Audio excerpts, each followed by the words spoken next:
যে কোনো সময় আমাদের মৃত্যুর ডাক চলে আসতে পারে। এ কারণে মৃত্যুর জন্য আমাদেরকে তৈয়ার হতে হবে, মৃত্যুর জন্য আমাদেরকে প্রস্তুতি নিতে হবে। আমরা কিভাবে মৃত্যুর জন্য তৈয়ার হব, কিভাবে মৃত্যুর জন্য প্রস্তুতি নিব? এমন একটা লম্বা পথ যেখানে আমরা কোনো রাস্তাঘাট চিনি না, যেখানে কোনোদিন আমরা কোনোদিন যাইও নাই, ওই শহর সম্বন্ধে আমাদের কোনো ধারণাও নাই, ওই জায়গা সম্বন্ধে আমাদের কোনো ধারণাও নাই। ওই কবর এমন এক ঘর যেখানে নাই কোনো বাতি, যেখানে নাই কোনো সাথী। এই কারণেই তো আল্লাহর নবীর সাহাবী আমিরুল মুমিনিন খলিফাতুল মুসলিমিন হযরত ওমরে আযম ওমরে ফারুক রাদিয়াল্লাহু তাআলা আনহু যখন রাস্তা দিয়ে হেঁটে যেতেন, কোন মানুষ যদি কবর খনন করত, হযরত ওমর ওই কবরের মধ্যে যায় শুয়ে পড়তেন আর আর্তনাদ করতেন, বিলাপ করে করে বলতেন, হায় রে কবর, তুই এমন এক ঘর যেখানে নাই কোনো বাতি, নাই কোনো সাথী। হায় রে কবর, তুই হচ্ছস একজন মুমিনের জন্য প্রথম ঘাটি, তোর থেকে যদি কেউ মুক্তি পাওয়া যায় তার জন্য জান্নাতের পথ সহজ হয়ে যায়। ঠিক কিনা বলেন? হযরত ওমর এভাবে করে কান্নাকাটি করত মৃত্যুর ভয়ে। আর আজকে আমরা মৃত্যুর কথা একেবারে ভুলেই গিয়েছি। আমাদের কথাবার্তা, চাল চলন, আচার আচরণ দেখলে মনে হয় আমরা কোনোদিন মরবো না, কোনোদিন মরবো না। মসজিদের মিনার থেকে মুয়াজ্জিন আযান দেয়, হাইয়া আলাস সালাহ, নামাজের দিকে আসো, হাইয়া আলাল ফালাহ, কল্যাণের দিকে আসো। আমরা আজান শুনে মসজিদে না যায় ঘাড় বেঁকা করে দোকানে বৈশা বৈশা আমরা বাংলা সিনেমা দেখি। আছে কি আছে না? আজকে এখানে মাহফিল হচ্ছে, আজকে মানুষ কত ব্যস্ত যায় দেখেন নির্বাচন নিয়ে।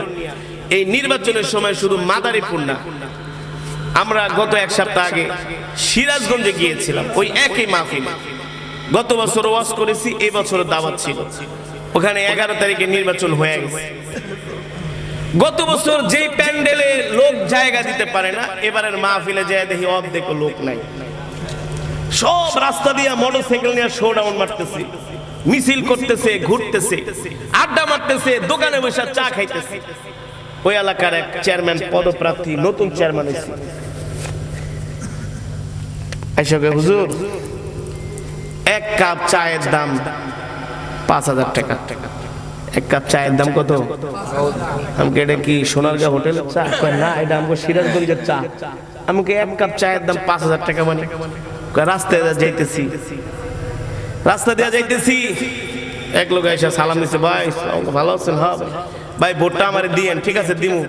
আমি মোহাম্মদের সাথে পকেটের থেকে 200 টাকা বাই করে দিয়ে গেছি, ভাই চা খায়েন। কার 200 টাকা কোনো চা হয় নাকি মিয়া? কি কোন না কোন দিছি 500। এটা কোনো কথা কইলেন? 500 টাকা দিলেন। একটা নির্বাচন 5 বছর পরে আইছি, কই দিলাম 1000। কার 1000 টাকা কয় দিনে যাইব? আবার দিলাম 2000। সে মানতেই চায় না।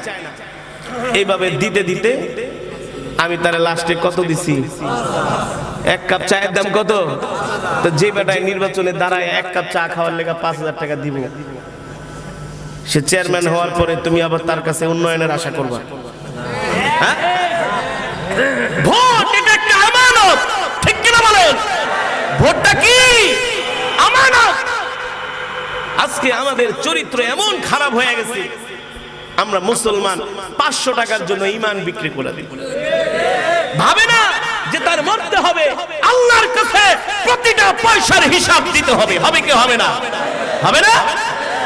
নামাজের কোনো খবর নাই, দিনের কোনো খবর নাই। নির্বাচনের মিছিল, নির্বাচনের কি মিছিল, এই মারামারি করে 40-50 জন মানুষ মারা গেল, 40-50 জন মুসলমান মারা গেল। আজকে তুমি একজন মুসলমানকে যদি বিনা অপরাধে হত্যা করো, সিবাবুল মুসলিমি ফুসুকুন ওয়া কিতালুহু কুফরুন। একজন মুসলমানকে গালি দেওয়া ফাসিকি আর তাকে হত্যা করা কুফরি। ঠিক কি না বলেন? আজকে আমাদের সমাজে হচ্ছেটা কি? ব্যাংকে লক্ষ লক্ষ টাকা, তারপরও কিছু চাইতে গেলে ওয়াজ মাহফিল মাদ্রাসার জন্য কয়, আরে আমার বাজারই চলে না। বসুন্ধরা 10টা দোকান। আমার এক ভক্ত গেছি, কয় হুজুর বিশ্বাস করবেন, মুরগি কিনতে পারি না। দোকান কয়টা? কথা কয় না। এক একটা দোকানের দাম কম হইলো 2.5 থেকে 3 কোটি টাকা। এক একটা দোকানের দাম 2.5 লাগে 3 কোটি, কয় মুরগি টুরগি নাই। পরে আমি কই তাহলে আমার তো 5,000 টাকা না, মুরগি কেন? কয় না না না লাগবে, এটা আছে। এই হচ্ছে আমাদের অবস্থা। বাংলাদেশের সবচেয়ে বড় শিল্পপতি যমুনা গ্রুপের মালিক নুরুল ইসলাম বাবুল সাহেব, এশিয়ার সবচেয়ে বড় শপিং মলের মালিক। ও যুবক, সে যেই দিন চেক সই করতো না, সেই দিন 100 কোটি টাকার চেক তিনি সই করতেন। যেদিন কোনো হিসাব নিকাশ নাই, সেই দিনে 100 কোটি টাকার চেক তিনি সই করতেন। তার 1 লক্ষের উপরে কর্মচারী। কয় লক্ষ? 1 লক্ষের উপরে কর্মচারী। যখন করোনা চলে আসছে, সে যখন করোনায় আক্রান্ত হয়, রমজান মাসে আমি তার টেলিভিশনে অনেক তেলাওয়াত করেছি, যমুনা টিভিতে। তার অনেক স্টাফদের সাথে, অনেক সাংবাদিকের সাথে আমার অনেক সম্পর্ক। তার জীবনী নিয়ে, তার মৃত্যুর এই অবস্থা নিয়ে একজন একটা কলাম লিখেছে, একজন সাংবাদিক। তিনি যখন করোনায় আক্রান্ত হন, তার স্ত্রী সন্তান তার ধারে কাছেও আসে না। এর চাইতে বড় প্রমাণ আমি আপনাদেরকে দিতে চাই। আজকে কার জন্য পৃথিবীতে এত কষ্ট, মাথার ঘাম পায়ে ফেলে সেই সকাল থেকে শুরু করে রাত 12টা পর্যন্ত কষ্ট করেন, অথচ নামাজ পড়ার সময় পান না। স্ত্রী সন্তানের মুখে হাসি ফোটানোর জন্য গাদার মতো খাটে, গাদার মতো খাটে। রমজান মাসে একটু ভালো করে সেহরিও করে না, ইফতারও করে না, খালি টাকা আর টাকা, টাকা আর ঘুমানোর সময় পায় না। এই টাকা নিয়ে কি কবরে যাবেন? আমাদের শরীয়তপুর জেলার একজন সাবেক মন্ত্রী ছিলেন টিএম গিয়াসউদ্দিন, আপনারা অনেকে নাম শুনতে পারেন। টিএম গিয়াসউদ্দিন এরশাদ সাহেবের আমলে মন্ত্রী ছিলেন। উনি খুব ভালো মানুষ, আমার সাথে গভীর সম্পর্ক ছিল। এই করোনার মধ্যে তিনি মারা গেলেন। সে করোনা আক্রান্ত হয়েছে। মেয়ে একজন লন্ডনে থাকে, সম্পদের অভাব নাই, একেবারে প্রধানমন্ত্রীর বাড়ি বঙ্গভবনের সামনে তার বাসা, রেসিডেন্সিয়াল মডেল কলেজের সামনে মোহাম্মদপুর। করোনা হয়েছে, তার সন্তানরা তার আশেপাশে দূরের কথা, যেদিন করোনা হয়েছে সেদিন থেকে সন্তানরা ওই বাসায় এসে বন্ধ করে দিয়েছে, বাসায় এসে একেবারে টোটালি বন্ধ করে দিয়েছে। এই লোক মোহাম্মদপুরে একটা হসপিটালে 21 দিন ছিল। কতদিন? 21 দিন ছিল। তার সন্তানরা তাকে দেখতে যায় না। লাস্ট ইন্তেকালের সময় তার একজন কর্মচারী শুধু তার সেবা যত্ন করেছে। ইন্তেকালের সময় বলছে, যদি আমি মারা যাই, কারি আসাদকে বললো আমার লাশটা আমাকে যাতে জানাজাটা দেয়, যাতে আমার জন্য দোয়া করে। করোনার মধ্যে সে মারা গেছে, আত্মীয় স্বজনরা ভয়ে ধারে কাছেও যায় না। আলমার কাজল ইসলামী থেকে তাকে গোসল করাইছে, করায় তাকে দাফন দিছে। অথচ একটা মাত্র সন্তান, তাকে যেই বাড়িটা দেওয়া হয়েছে, বাড়িটার দাম মিনিমাম 20 কোটি টাকা। কয় কোটি? অথচ তার অন্তিম সজ্জায় সন্তান তার সেবা করে নাই, যত্ন নেয় নাই, খেদমত করে নাই। কার জন্য এই দুনিয়া? কার জন্য এত কিছু? নুরুল ইসলাম বাবুল সাহেব এমন ভাবে করোনা আক্রান্ত হলো, চীনের থেকে তাকে সুস্থ করার জন্য 12 জন ডাক্তার আনছে। কতজন? 12 জন ডাক্তার। মাঝে মাঝে নুরুল ইসলাম বাবু সাহেব বলতেন, ডাক্তাররা আমার বুকে এত পেইন হচ্ছে, আমাকে একটু বাঁচান, ব্যথাটা একটু কমায় দেন, কত টাকা চান তত টাকাই দিব। লাভ হবে? লাভ হয়েছে না। আজকে সে ইন্তেকাল করেছে, তার কবরের উপরে ছাগলে ঘাস খায়। কিসে ঘাস খায়? ছাগলে ঘাস খায়। মুসলমান, এখনো চিন্তা করার সময় আছে। আপনি আজকে মরে যান, কালকে আপনার সম্পত্তি নিয়ে মারামারি শুরু হয়ে যাবে। মারামারি, মাথা পিটাপিটি, বাঘ দিয়ে পিটাপিটি শুরু হবে।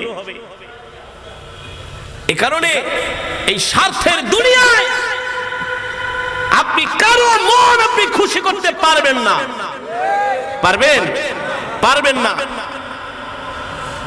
এই কারণে আল্লাহ রাব্বুল আলামিন কোরআনে কারীমের মধ্যে বারবার আল্লাহ তাআলা আমাদেরকে বলতেছেন, ও বান্দারা, দুনিয়ার পিছনে ছুটো না, দুনিয়া তোমাদের কোনো কাজে আসবে না। ইয়াউমা ইয়াফিরুল মারউ মিন আখিহি ওয়া উম্মিহি ওয়া আবিহি ওয়া সাহিবাতিহি ওয়া বানিহি। হাসরের মাঠে পরিচয় দিবে না, স্বামী স্ত্রীর পরিচয় দিবে না, স্ত্রী স্বামীর পরিচয় দিবে না। কার জন্য এত টাকা পয়সা অর্থবিত্ত আমরা কামাই করি? হাসরের ময়দানে কেউ কারো পরিচয় দিবে না, কেউ কারো হিসাব হাসরের ময়দানে দিবে না। নিজের হিসাব নিজেকেই আল্লাহর কাছে দিতে হবে, ঠিক কিনা বলেন? ইয়াউমা লা ইয়ানফাউ মালু ওয়ালা বানুন, তোমার সম্পদ তোমার সন্তান সন্ততি কোনো কাজে আসবে না, ঠিক কিনা বলেন? হাসরের মাঠে তোমাকে কে বাঁচাতে পারবে? হাসরের মাঠে তোমাকে একমাত্র তোমার নেক আমল বাঁচাতে পারবে, আল্লাহর রহমত তোমাকে বাঁচাতে পারবে। তুমি যদি আল্লাহর সাথে সম্পর্ক করতে পারো, হাসরের মাঠে আল্লাহ আল্লাহ রাসূল তোমাকে বাঁচাইতে পারবে, ঠিক কিনা বলেন? এই কারণেই তো হাদিসের মধ্যে এসেছে, আল্লাহর নবী বলেছেন, ইযা উদিআল মাইয়িতু ফি কবরিহি জাআল কুরআনু ইনদা রাসিহি। এই দুনিয়ার জমিনে কোন মুমিন কোন মুসলমান যদি আল্লাহর কোরআনের সাথে সম্পর্ক রাখে, আল্লাহর কোরআনকে ভালোবাসে, আল্লাহর কোরআনকে মহব্বত করে, আপনি আমি যখন ইন্তেকাল করব, সন্তানেরা আমার জন্য বাবা বাবা করে কান্নাকাটি করবে, স্ত্রী ঘরের পাশ থেকে দাঁড়ায়া দাঁড়ায়া স্বামী স্বামী বলে চিৎকার করবে, আপনার মা সন্তান সন্তান বলে চিৎকার করবে। যতই কান্নাকাটি করুক না কেন, যতই মায়া দেখুক না কেন, ওই অন্ধকার কবরে কেউ আমার সাথে আপনার সাথে যেতে পারবে না। পারবে? জোরে বলেন। অথচ আল্লাহর নবী কি বলছেন? ইযা উদিআল মাইয়িতু ফি কবরিহি জাআল কুরআনু ইনদা রাসিহি। একটু আগে আমি আপনাদেরকে যে কোরআন থেকে তেলাওয়াত করে শোনাইলাম, আল্লাহু আকবার, নবী যে বলছেন, তোমরা যদি এই কোরআনের সাথে সম্পর্ক রাখো, এই কোরআনকে ভালোবাসো, তুমি যখন ইন্তেকাল করবা, তোমাকে যখন জনমের গোসল দেওয়াই দিবে, শেষ গোসল দিয়া যখন তোমাকে খাটিয়ার মধ্যে উঠাবে, জানাজার নামাজ পড়ায়া তোমাকে গোরস্থানের দিকে একেবারে শেষ যাত্রা, আর কোনদিন ফিরে আসতে পারবে না, আর কোনদিন ফিরে আসা যাবে না। লাশটা তোমার কবরের পাশে রাখা হবে, আত্মীয় স্বজন ছেলে সন্তানগুলো লাফ দিয়া কবরের ভিতরে নামবে, দুইটা গামছা দিয়া চেঙ্গুলা করে লাশটাকে কবরের মধ্যে রাখবে, উপরে খাট বাঁশের সামিয়ানা বিছায় দিবে, কলা পাতা দিয়া এক একজন আপনার আমার কবরের উপরে মাটি দিবে, আর বলবে, মিনহা খালাকনাকুম ওয়া ফিহা নুঈদুকুম ওয়া মিনহা নুখরিজুকুম তারাতান উখরা। ঠিক কি না বলে? আজকে যদি মারা যান রাত 10টার পরে, যেই স্ত্রী আপনাকে ছাড়া কোনোদিন একবেলা রাত্রবেলা খায় নাই, স্বামীর জন্য ওয়েট করছে, অপেক্ষা করছে, ওই স্ত্রীকে যদি বলা হয় তোমার স্বামী মারা গেছে, আজকে রাত্রটা একা একা বৈশা বৈশা স্বামীর লাশটা পাহারা দাও, স্ত্রী বলবে আমি পারবো না। কথা বলেন, বানায় বলতেছি, কথার যুক্তি নাই। সন্তানকে যদি বলেন তোমার বাবার লাশটার পাশে থাকো, বলে না, মনে মনে বলবে বাবা শেষ, বাবা কি ডেড। তাহলে কার জন্য এই দুনিয়া? কে তোমার আপন?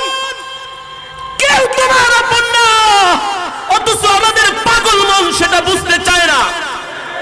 কিন্তু যারা বুঝেছে তারা কামিয়াব হয়ে গেছে, আল্লাহু আকবার, যারা বুঝেছে তারাই সফল হয়ে গেছে। এই কারণেই তো আব্দুল্লাহ ইবনে মুবারক রাহমাতুল্লাহি আলাইহি ইন্তেকালের সময় মুস্কি মুস্কি হাসতেছে, আল্লাহু আকবার। 3 দিন পরে তার সন্তান স্বপ্নে দেখলো তার বাবার সাথে সন্তানের সাথে কথা হচ্ছে, আব্বা জান, ও আমার বুজুর্গ পিতা, ইন্তেকালের সময় দেখলাম আপনি মুস্কি মুস্কি হাসতেছেন, কারণটা কি? আব্দুল্লাহ ইবনে মুবারক বলে, বাবারে, যখন আমার কাছে মালাকুল মউত চলে আসছে, যখন সাকরাত শুরু হয়ে গেছে, মৃত্যুর যন্ত্রণা শুরু হয়ে গেছে, আল্লাহ তাআলা তার জান্নাতটা আমার চোখের সামনে তুলে ধরেছে। কারণ আমি আমার জীবদ্দশায় কোনোদিন এক ওয়াক্ত নামাজ কাজা করি নাই, তাকবীরুল্লাহ ছাড়া কোনোদিন নামাজ পড়ি নাই, কোনোদিন তাহাজ্জুদের নামাজ পর্যন্ত আমি ছেড়ে দেই নাই, আদনা থেকে আদনা গুনাহ আমি কোনোদিন করি নাই। এ কারণে ইন্তেকালের সময় মাওলা আমাকে ডাইকা বলতেছে, এ আমার আব্দুল্লাহ, আমি তোর জন্য অপেক্ষা করতেছি, তুই আয়, তুই আয়, তোর সাথে আমার দিদার হবে। আল্লাহু আকবার। আব্দুল্লাহ রে, শীতের দিনে ঠান্ডা পানি দিয়া তাহাজ্জুদের সময় ওযু করে তাহাজ্জুদে দাঁড়ায় গেছস, ঘুমাস নাই, তোর প্রতিদান হিসাবে আমি আল্লাহ তোর জন্য জান্নাতটা রেডি করে রেখেছি। সুবহানাল্লাহ। আব্দুল্লাহ ইবনে মুবারক বলে, জান্নাতের সুঘ্রাণ আমার নাক দিয়ে আসতেছে। এ সন্তান, ওই সময় আমি হাসবো নাকি কাঁদবো? আল্লাহু আকবার। এত সুন্দর জান্নাত দেখলে কোনো মুমিন সহ্য করতে পারে না। আব্দুল্লাহ ইবনে মুবারক মুস্কি মুস্কি হাসে আর সন্তানকে বলে, বাবারে, আমার রবের গোলামি করার কারণে আমার রব আমাকে এত সম্মানিত করছে, এত সুন্দর জান্নাত দিছে, যেটা আমি তোমাকে কোনোদিন ভাষায় বুঝাইতে পারবো না। আল্লাহু আকবার। এ কারণে বাবা, দুনিয়া হচ্ছে একটা ধোঁকা। দুনিয়া কি? একটা ধোঁকা। এক সেকেন্ডের কোনো ভরসা নাই। এই যে মাহফিলে আসছি, বাড়িতে যেতে পারবো কিনা গ্যারান্টি আছে? এই যে আমি মঞ্চে বসে কোরআন পড়া ওয়াজ করতেছি, এই মঞ্চ থেকে উঠতে পারবো কিনা আমি জানি না, জানে কে? কত নায়িকা, কত গায়িকা স্টেজে এসে শুধু একটা গানের টান দিছে, সাথে সাথে শেষ। ওই দিন পত্রিকায় দেখলাম একজন ইউপি চেয়ারম্যান সাহেব নির্বাচন করার জন্য তিনি বক্তৃতা দেওয়ার জন্য মঞ্চে উঠছে, শুধু একবার জয় বাংলা কইছে, শেষ। কি? অথচ তার মনের স্বপ্ন ছিল সে চেয়ারম্যান হবে, জনগণের খেদমত করবে, কিন্তু সে জানে না এখানে তার জীবনের পরিসমাপ্তি, সামনে আর এক কদম বাড়াতে পারবে না। এ কারণে বাবা, আমরা কিসের পিছনে ছুটতেছি, কার পিছনে আমরা ঘুরতেছি? আসলে আমরা যাদেরকে আপন মনে করতেছি, কেউ আমাদের আপন না, সবাই পর। একমাত্র আপন হলো আল্লাহ তাআলা। ঠিক কি না বলে? আপন কে? আরো আসতে বলেন, আপন কে? আল্লাহ। এ কারণে আল্লাহর নবী বলেন, ইদা উদিআল মাইয়িতু ফি কবরিহি জাআল কুরআনু ইনদা রাসিহি। তুমি যখন ইন্তেকাল করবা, তোমার সাথে যদি আল্লাহর কোরআনের সম্পর্ক থাকে, তোমাকে কবরে শোয়ানোর পরে অন্ধকার কবর, ঘুটঘুটে অন্ধকার, কবরের দরজা নাই, জানালা নাই, আলো নাই, বাতি নাই, কিছুই নাই। যদি তোমার সাথে আল্লাহর কোরআনের সাথে সম্পর্ক থাকে, তুমি যদি আল্লাহর কোরআনকে ভালোবাসো, আল্লাহর কোরআনকে মহব্বত করো, ফেরেশতারা তোমার কবরের মধ্যে আসবে সওয়াল জবাব করার জন্য। যখন ফেরেশতারা তোমার কবরের মধ্যে ঢুকবে, সাথে সাথে আল্লাহর কোরআন আইসা তোমার মাথার সামনে দাঁড়ায় যাবে। আল্লাহু আকবার। কে দাঁড়াবে?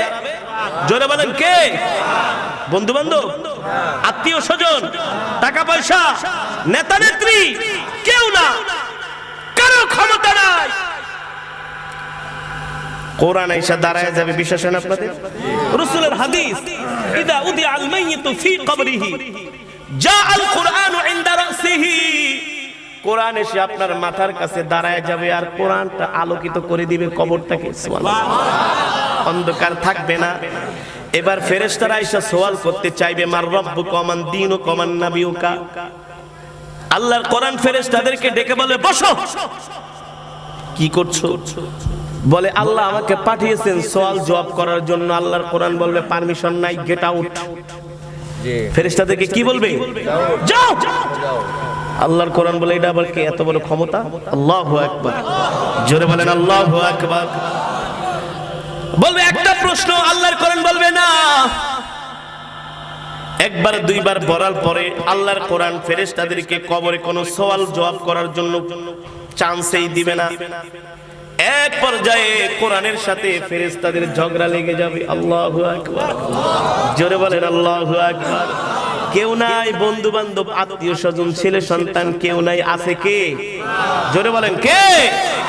এটা শুধু ভালো করে মুখস্থ করে রাখেন, ভালো করে মনে রাখেন, এই কথাটা মনে রাখেন, কাজে দিবে, কাজে দিবে।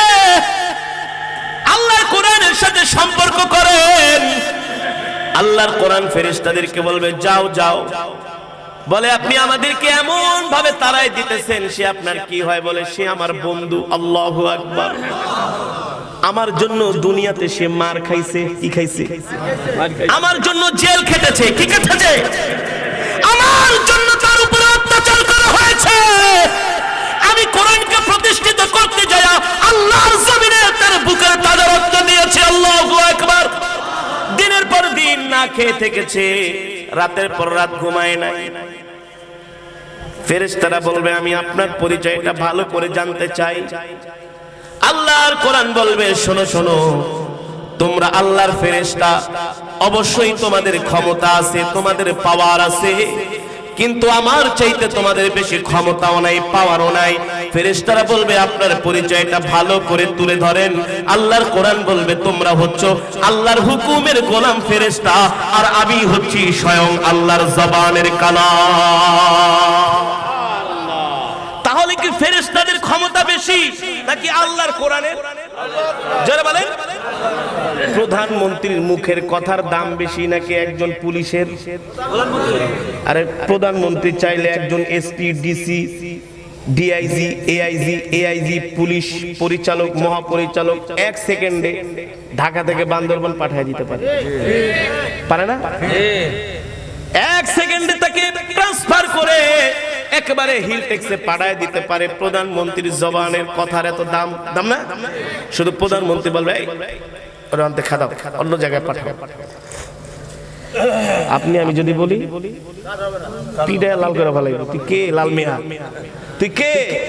আর প্রধানমন্ত্রী বলাও লাগবে না, খালি একটা 1 সেকেন্ড একটা কলমে দাগ দেয়া দিব, শেষ।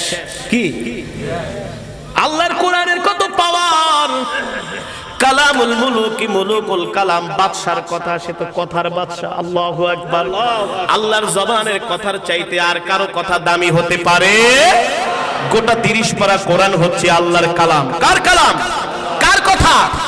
এ কারণে কোরআন পড়া মানে আল্লাহর সাথে কথা বলা। আল্লাহু আকবার। যে যত সুন্দর করে কোরআন পড়ে তার সাথে আল্লাহ তত বেশি সম্পর্ক হয়। কিন্তু আফসোস হলো আমাদের সমাজের মেজরিটি পার্সেন্ট মানুষ আল্লাহর কোরআন পড়তে পারে না, পারে না, পারে না। অনেক বড় ডক্টর, ইঞ্জিনিয়ার, পাইলট, অনেক বড় শিল্পপতি, ভিআইপি, সিআইপি, অনেক বড় ক্ষমতার মালিক, কিন্তু আল্লাহর কোরআনটা পড়তে পারে না। আছে না? আছে না? তোমার সাথে আল্লাহর কোরআনের সম্পর্ক নাই, তাহলে আল্লাহর কোরআন তো তোমাকে হাসরের মাঠে সুপারিশ করবে না। যার সাথে আল্লাহর কোরআনের সম্পর্ক থাকবে হাসরের মাঠে ওই যে ফেরেশতাদেরকে বলবে যাও যাও, সওয়াল জবাব করা যাবে না। আল্লাহর কোরআন ফেরেশতাদেরকে কবর থেকে ভাগায় দেবে। আল্লাহ হাসরের মাঠ কায়েম করবে। সব মানুষগুলো হাসরের ময়দানে জড়ো হবে। শুধু মানুষ নয়, পয়গম্বর মুহাম্মদ সাল্লাল্লাহু আলাইহি সাল্লামের উম্মত নয়, এমনকি অন্য অন্য পয়গম্বররাও ইয়া নাফসি বলবে, ঠিক কিনা বলেন? যাদের সাথে আল্লাহর কোরআনের সম্পর্ক, আল্লাহর কোরআন বলবে বন্ধু আসো আসো। পথঘাট কিছুই চেনে না, আল্লাহর কোরআন নিয়ে যাবে মিজানের পাল্লার কাছে, বলবে এটা একটা মিজানের পাল্লা, তোমার নেকি বদি আমল এই পাল্লায় মাপা হবে। আল্লাহর কোরআনকে দেখার পরে ওই মিজানের পাল্লার কাছে যে সমস্ত ফেরেশতারা নিয়োজিত বলবে স্যার আপনি জানগা সেলুট।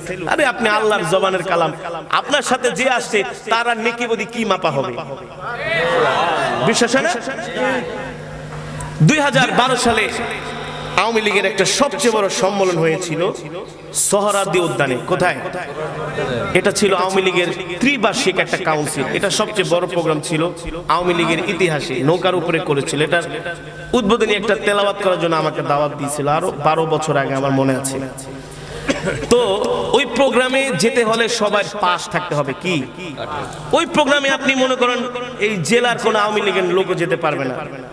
যারা এমপি, মন্ত্রী আর তাদের কেন্দ্রীয় কমিটির যারা সদস্য, ওই প্রোগ্রাম শুধু তাদের জন্য। আর বড় বড় রাজনীতিবিদ, অন্যান্য দলের রাষ্ট্রনেতা, অ্যাম্বাসেডার, তারা যাবে এই প্রোগ্রামে। তো আমাকে দাওয়াত দিছে, কিন্তু আমাকে একটা পাস দিছে যে হুজুর স্টেজে ওঠার আগে কিন্তু গোয়েন্দার একটা পাস, এই এসবির পাসটা কিন্তু আপনাকে দেখাইতে হবে। পাস না দিলে কিন্তু আপনার স্টেজে, আরে ওইখানে প্রধানমন্ত্রী আছে, রাষ্ট্রপতি আছে, বাংলাদেশের সব মন্ত্রী, ওইখানে যাওয়া কি এতই সোজা? একটা নিরাপত্তার ব্যাপার স্যাপার আছে না? তা আমি গেছিলাম প্রোগ্রামে নবাবগঞ্জ, দোহার, আমি ওই পাঁচটা নিতে ভুলে গেছি। ওইখানে যাই রাত্রবেলা আর আসতে পারি নাই, ওইখানে থেকে গেছি। পরের দিন সকাল 10টায় প্রোগ্রাম শুরু। এই দিক থেকে আওয়ামী লীগের নির্বাহী কমিটির একজন সদস্য আমিনুল ইসলাম আমিন ভাই, এখন মনে হয় তিনি দপ্তর সম্পাদক হয়েছে, চট্টগ্রাম বাড়ি। হুজুর আপনি কই? আমি বলি ভাই আমি তো একটা মাহফিল আইছি। আরে মেয়ে 10টা বাজে প্রোগ্রাম শুরু, আপনি করবেন তেলাওয়াত? আমি বলি ভাই আমি আয়েশা পড়তেছি। ঠিক আমি 9:30 বাজে একেবারে সরাদি উদ্যানের সামনে, কিন্তু আমার কাছে তো পাস নাই।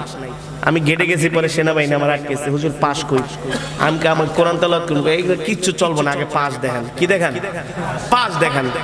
এখন ভিতরে মোবাইলও নিয়ে যেতে দেবো না, আমার কাছে একটা মেরিলের ডিব্বা, এটা খুলে খুলে এটাও নিতে পারবেন না, কিচ্ছু নিতে পারবেন না, 4 রাত পাও। আমি ওই মেয়েটার দিকে বোম আছে নাকি মেয়ে? না হুজুর কিচ্ছু নেওয়া যাবে না, মানে কঠিন সিকিউরিটি, কঠিন নিরাপত্তা, মোবাইলও নিতে দিব না। এখন কি করার? ওই লোক আমাকে ফোন করতেছে, প্রোগ্রাম শুরু হয়ে যাবো, হুজুর আপনি আসেন নাকি? আরে ভাই আমাকে তো গেটে আটকাই দিয়েছে, আমি কেমনে আসবো? বলে কে আটকাইছে? আমি বলি পুলিশ আটকেছে। আরে আপনার কিচ্ছু লাগবে না। আমাকে কে বলছে? আমারে ঢুকতে দেন আর আপনার কিচ্ছু লাগবে না, আমাকে ঢুকতে দেন আর আপনার কিচ্ছু লাগবে না।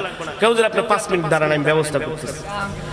হ্যাঁ, ফোন দিয়ে একজন এডিশনাল এসপি পাঠাইলো, এই হুজুরকে কারি আসাদকে এই সেই অনেক পুলিশ এসে আমার হাত ধরার পরে কি আর গার্ড মারছি, হুজুর যান যান, হুজুর যান, কিচ্ছু লাগবে না, তো যান যান যান। অনেক যারা একটু আগে আমার পল্টি লইছে, যান যান যান যান। আমি আরে তবে আচরণ চিন্তা করলাম, এই যে আমাকে এখন যে অনার করছে, সম্মান করছে, এটা আমার কারণে করে নাই। এই প্রোগ্রামটা হচ্ছে প্রধানমন্ত্রীর প্রোগ্রাম, আর এই লোক প্রধানমন্ত্রীর লোক। কে? এখন প্রধানমন্ত্রীর লোক যদি আমার সাথে থাকে, এই পুলিশ আমার ধরার সাহস আছে? কারণ আমি তার একজন ভিআইপি মেহমান। এখন আমি তার একজন কি ভিআইপি মেহমান, আমি কোরআন তেলাওয়াত করব। এখন সবাই আমার দিকে তাকায় রয়েছে, কিরে অনেক জেলা জেলা থেকে আওয়ামী লীগের নেতা টেতারা গেছে না, আরে হুজুরের পাশ নেই, হ্যাঁ ঢুকে যায়, আর আমরা তো বড় বড় নেতা ঢুকতে পারতেছি না। ক্ষমতা আমার নয়, এক্সাম্পল উদাহরণ দিলাম। দুনিয়াতে যদি একজন প্রধানমন্ত্রীর সাথে, এমপির সাথে, মন্ত্রীর সাথে দেখবেন, বাংলাদেশে কোন জায়গায় একজন মন্ত্রী আইলেই নেতারা যে একটা সেলফি তোলনের লেগে পাগল হয়ে যায়। কারণ কি? এই সেলফিটা তার অনেক কাজে দিবে। কোন জায়গায় বিপদে বলে দেখবো আমার সাথে তার সম্পর্ক আছে, বাড়াবাড়ি করবে, একেবারে ঢুকায় দেবো। কথা কন, সম্পর্ক রাখতে চাই কি চাই না? কেউ এমপি, কেউ মন্ত্রী, কেউ চেয়ারম্যান, কেউ মেম্বার, বড় বড় উচ্চ পদস্থ লোকদের সাথে সম্পর্ক রাখতে চায় দুনিয়াতে একটু সুবিধা হাসিল করার জন্য।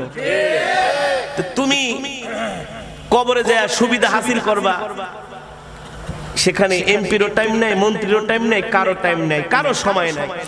সেখানে যদি তুমি আল্লাহর কোরআন, আল্লাহর জবানের কালামের সাথে সম্পর্ক রাখতে পারো, ফেরেশতারা তোমাকে সেলুট দিতে দিতে জান্নাতে পৌঁছে দিবে। আর জোরে বলেন সুবহানাল্লাহ। একজন হাফেজে কোরআনকে 70,000 ফেরেশতা গার্ড অফ অনার দিবে। কত হাজার? একজন হাফেজে কোরআনকে 70,000 ফেরেশতা গার্ড অফ অনার দিবে, সেলুট দিয়া দিয়া বলবে, জান সাহেব এটা আপনার জান্নাত। 70,000 ফেরেশতা দুই দিকে বেষ্টনী দিয়ে রাখবে, তাকে আহলান সাহলান বলে তাকে জান্নাতে পৌঁছে দিবে। আল্লাহু আকবার, জোরে বলেন আল্লাহু আকবার। যেটা বলতেছিলাম, মিজানের পাল্লার কাছে যাবে, আল্লাহর কোরআন তার সাথে থাকবে, ফেরেশতারা বলবে তোমার নেক আমল পাল্লায় দেওয়ার দরকার নাই, তুমি তোমার সাথে আল্লাহর কোরআন আছে। আল্লাহু আকবার। জাহান্নামের গেটের কাছে যাবে, ফেরেশতারা দেখবে আর সালাম দিবে, বলবে আমাদের আর ক্ষমতা নাই তোমাকে জাহান্নামে ফালানোর, কারণ তোমার সাথে আল্লাহর কোরআন আছে। সুবহানাল্লাহ। এবার সর্বশেষ জান্নাতে যাওয়ার জন্য আরেকটা ঘাটি বাকি আছে, সেই ঘাটির নাম, হ্যাঁ মাশাআল্লাহ, সেই ঘাটির নাম পুলসিরাত। চুলের চাইতে চিকন, হীরার চাইতে ধার। ওই পুলসিরাতের পোল পার হতে যায় 1000-এর মধ্যে 999 জন সিটকে জাহান্নামে পড়ে যাবে। ওই মুর্দার পুলসিরাতের দিকে তাকাবে আর দেখবে জাহান্নামের আগুন ধাউ ধাউ করে জ্বলতেছে। সে ওই পুলসিরাত দিকে তাকায় আফসোস করবে আর বিলাপ করবে, হায় রে এই পুলসিরাত পার হওয়া তো আমার কোনোদিনই সম্ভব নয়।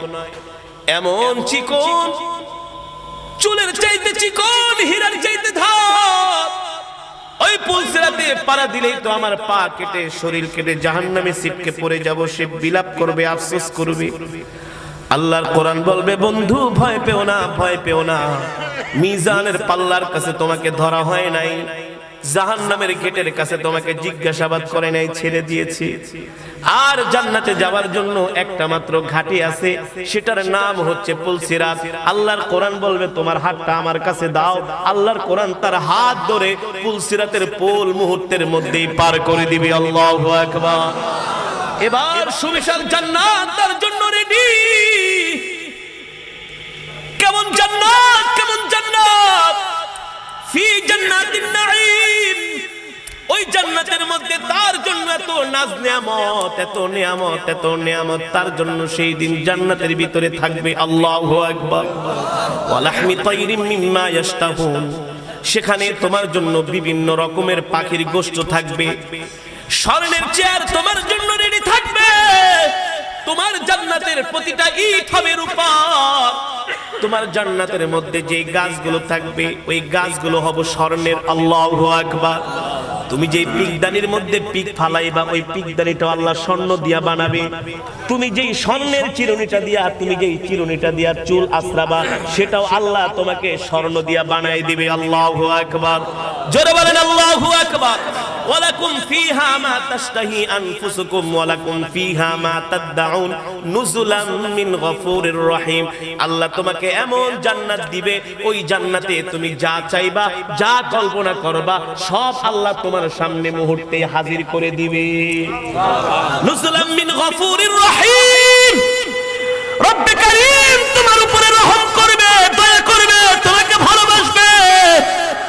আল্লাহর কোরআন যখন তাকে এমন সুন্দর জান্নাতের মধ্যে ঢুকায় দিবে, এবার ওই মুর্দার তার দিকে তাকায় বলবে দোস্ত, আমাকে যখন কবরের মধ্যে শোয়ানো হলো, এমন ঘুটঘুটে অন্ধকার কবর, আমি তো প্রথমেই ভয় পেয়ে গেলাম। তুমি যখন আমার কবরের মধ্যে আসলা আমার কবরটা আলোকিত হয়ে গেল। আল্লাহু আকবার। আমরা যখন বিদেশে যাই মাঝে মাঝে বিদেশের রাস্তাঘাট কিছুই চিনি না। আমি আমার জীবনের প্রথম যখন আমি ইরান গিয়েছিলাম কিছুই চিনি না। একটা কোরআন প্রতিযোগিতায় বাইরে বের হয়েছি ঘোরার জন্য, চিনি না। হঠাৎ করে একজন বাঙালির সাথে আমার দেখা, বলে ভাই কই যাবেন? আমি বললাম ভাই আমি তো কিছু চিনি না, আসেন আপনাদের ঘোরায় ঘোরায় দেখাই। এই জায়গায় নিয়ে যায়, সেই জায়গায় নিয়ে যায়। আরে এটা তো ইরানের কথা, যারা বাংলাদেশের মানুষ ঢাকা শহরে গেলে 52 বাজার 53 গলি চিনে না।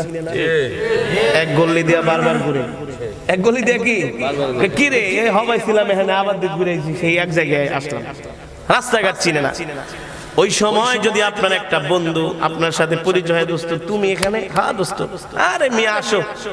এখন বন্ধু নিয়ে ঘুরাইতেছে একেবারে পানির মতো রাস্তাঘাট। এখন আর সবকিছু চেনা মনে হয়, কারণ তার সাথে তার কে আছে? বন্ধু কথা বলে না, কে আছে? আমার কথার সাথে যুক্তি আছে কি আছে না? হ্যাঁ, আল্লাহর কোরআন তার সাথী হওয়ার কারণে মিজানের পাল্লার কাছে নিয়ে গেছে। কোনো বিড়ম্বনার শিকার হয় নাই, কোনো জিজ্ঞাসাবাদের শিকার হয় নাই। জাহান্নামের গেটের কাছে নিয়ে গেছে, কোনো জিজ্ঞাসাবাদের শিকার হয় নাই। পুলসিরাতের পোলটাও পার করে দিয়ে জান্নাতে পৌঁছে দিয়েছে। এবার ওই মুর্দার বলবে, কোরআনের আশিক বলবে, বন্ধু আমি যদি তোমাকে ওই কবরের মধ্যে না পাইতাম আমি তো অনেক বড় বিপদে পড়ে যাইতাম। এই কবরের রাস্তাঘাট আমি কিছুই চিনি না, আমাকে তো ফেরেশতারা ধইরা জাহান্নামের ভিতরে ফালায় দিত, আমি তো পুলসিরাত থেকে ছিটকে জাহান্নামে পড়ে যেতাম।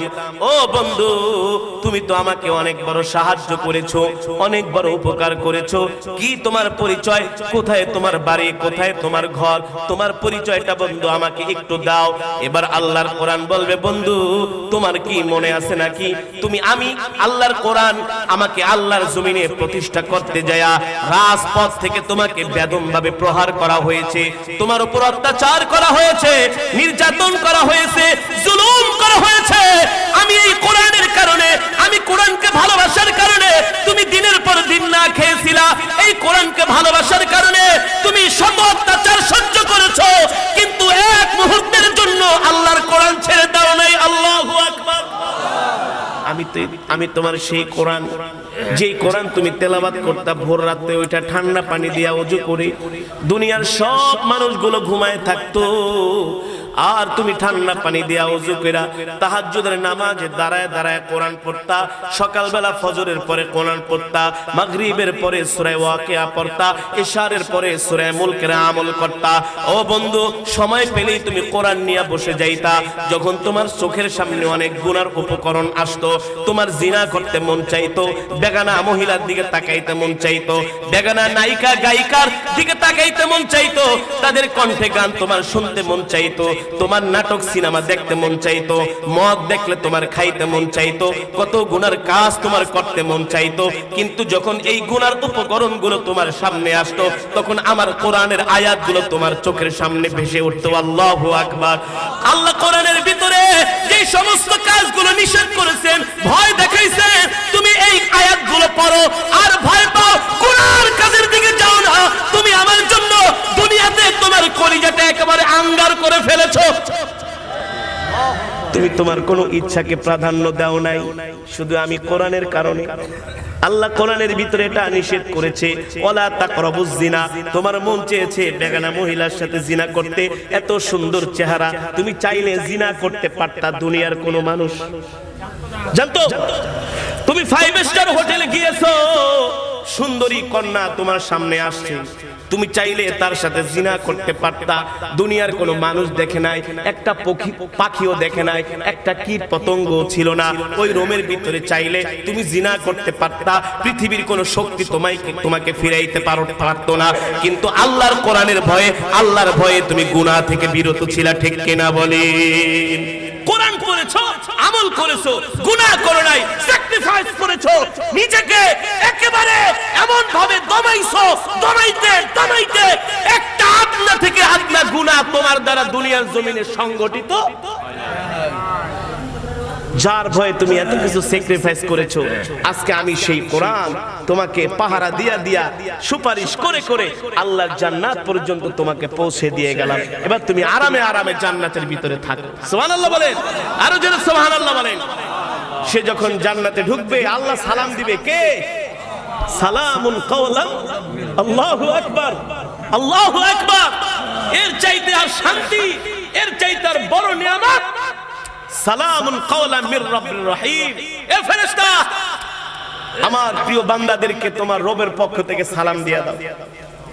আমরা যখন অনেক বড় কোনো অনুষ্ঠানে যাই, মনে করেন অনেক বড় লোক অথবা অনেক আমার উস্তাদ, আমার শিক্ষক, অনেক বড় শায়েখদের প্রোগ্রামে যাই, সেখানে আপনাকে যাই কিছু খাওয়াক না কেন, সে আয়েশা যদি আপনার সাথে সরাসরি একটু সাক্ষাৎ করে, কি কেমন আছেন, ভালো আছেন, কোনো কষ্ট আছে, কোনো কিছু লাগবে, কোনো সমস্যা নেই তো, এই যে কথাটুকুন বললো, হাজার আইটেমের খাবার চাইতে তার এই কথার মূল্য, এই কথার ভালোবাসা অনেক বেশি, বেশি না? রব্বে কারীম বলবে, আমার জান্নাতীদেরকে, আমার প্রিয় বান্দাদেরকে আমার পক্ষ থেকে সালাম দিয়ে দাও। আল্লাহু আকবার। কি করে দাও? সালাম দাও, আমি আল্লাহ তাদেরকে সালাম জানাইছি। আল্লাহু আকবার। এর চাইতে আর মজার খবর, খুশির খবর হতে পারে? জোরে বলেন, এর চাইতে আর মজার খবর, খুশির খবর হতে? এ কারণে মেরে দোস্ত বুজুর্গ, ওই জান্নাত তো আর এভাবে পাওয়া যাবে না। জান্নাত তো আর সবজি কলা না, জান্নাত তো আর সেই টেকের হাটের মিষ্টি না।